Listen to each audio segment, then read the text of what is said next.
আনন্দ ভিডিওতে সবাইকে স্বাগতম। আপনি জানেন কি কাচের বোতলের পানীয় স্বাদ ক্যান বা প্লাস্টিকের বোতলের তুলনায় আলাদা?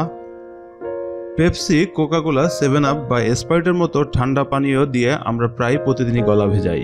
কাচের বোতল, প্লাস্টিকের বোতল কিংবা টিনের ক্যান, 3 ধরনের পাত্রে বাজারজাত করা হয় এসব পানীয়। আমরা কি কেউ কখনো খেয়াল করে দেখেছি কাচের বোতলের কোকা-কোলার স্বাদ টিনের ক্যান বা প্লাস্টিকের বোতলের কোকা-কোলার তুলনায় আলাদা? খেয়াল না করে থাকলে আপনি একা নন।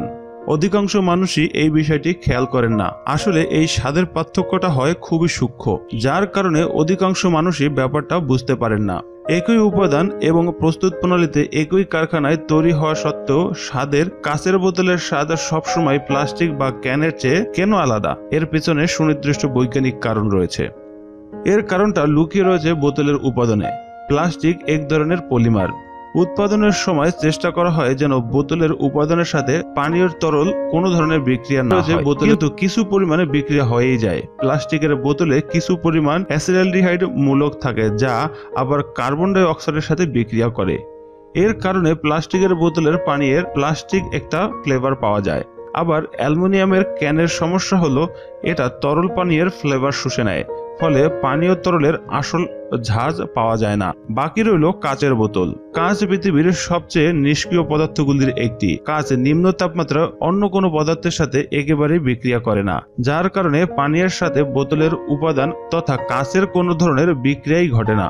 ফলে অবশ্যই প্লাস্টিক বা ক্যানের তুলনায় কাচের বোতলের স্বাদটা আলাদা হবে। বলা হয় কোনো তরল পানীয়ের আসল স্বাদটা কাচের বোতলের পানীয় থেকেই পাওয়া সম্ভব।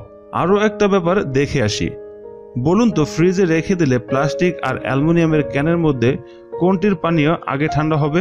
প্লাস্টিকের বোতলের পানীয়তে একটু বেশি পরিমাণে কার্বন ডাই অক্সাইড দেওয়া হয়। গবেষণায় দেখা গেছে অধিক পরিমাণে গ্যাস মিশ্রিত তরল ধীরে ধীরে ঠান্ডা হয়। এ কারণে ক্যানে থাকা পানীয় প্লাস্টিকের বোতলে রাখা পানীয়র তুলনায় দ্রুত ঠান্ডা হবে। আরও একটা ব্যাপার, বোতল বা ক্যান খোলার সময় বুদবুদ আকারে গ্যাস বেরিয়ে আসে। এ সময় বোতলের পানীয়ের তাপমাত্রা কিছুটা বেড়ে যায়, কারণ তরলে দ্রবীভূত গ্যাস আলাদা হয়ে আসে, যার ফলে বোতলের ভেতরে চাপ বৃদ্ধি পায়। আর চাপ বাড়লে তাপমাত্রা তো বাড়বেই। শুধু কোকা-কোলা নয়, স্প্রাইট, 7 আপ, পেপসি বা অন্য যে কোনো পানির ক্ষেত্রেই একই কথা প্রযোজ্য।